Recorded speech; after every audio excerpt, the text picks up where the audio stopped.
प्रत्येक जण मेहनत करत असतं आणि मेहनतीला काहीही पर्याय नाहीये, कारण कष्ट केल्याशिवाय, मेहनत केल्याशिवाय आपल्याला कधीही पैसा मिळत नाही. आणि जेव्हा आपण खूप जास्त मेहनत करतो, कष्ट करतो, तरी सुद्धा आपण एखाद्या कार्यात यशस्वी होत नाही किंवा जे काही आपण काम करतोय त्याचा आपल्याला योग्य प्रकारे मोबदला मिळत नाही. आपली सेवा उपासनाही वाढवावी, त्यासोबतच जे काही लहान-सहान उपाय असतात ते सुद्धा करायला हवेत. त्यामुळे ज्या काही अडचणी येत आहेत, संकट येत आहेत, ते दूर होण्यास मदत होते आणि आपण जे कार्य हाती घेतलेलं असेल त्याच्यात आपण यशस्वी होत असतो. म्हणूनच लक्ष्मी प्राप्तीसाठी आणि प्राप्त लक्ष्मी स्थिर राहण्यासाठी मोहरीचे कोणते उपाय करावे, त्याबरोबरच आपल्या घरातील नकारात्मकता असेल किंवा घरात वादविवाद होत असतील, भांडणं होत असतील, ते निघून जावं, नकारात्मकता कमी व्हावी, वास्तुदोष कमी व्हावा, यासाठी पिवळ्या मोहरीचे उपाय जरूर करायला हवेत.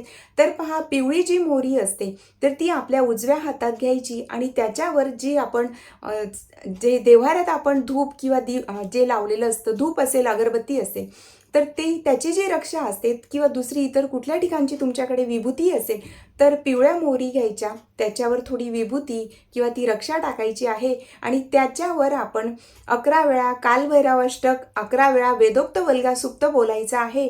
आणि त्यानंतर ती जी रक्षा आणि ती जी मोहरी असणार आहे, ज्याच्यावर आपण ही सेवा केलेली आहे, ती आपल्या घरात टाकायची आहे. घरातील प्रत्येक कोपऱ्यात, प्रत्येक रूमच्या प्रत्येक कोपऱ्यात हे आपल्याला टाकायचं आहे आणि त्यामुळे आपल्या घरातील जी काही नकारात्मकता आहे ती निघून जाते.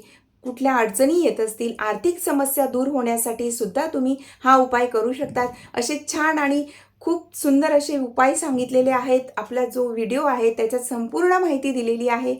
त्यानंतर की लक्ष्मी स्थिर राहण्यासाठी कोणता उपाय करावा तो प्रत्येक गुरुवारी केला जातो. अशा पद्धतीने सविस्तर माहिती हवी असेल तर आपल्या चॅनलवर एकदा जरूर भेट द्या.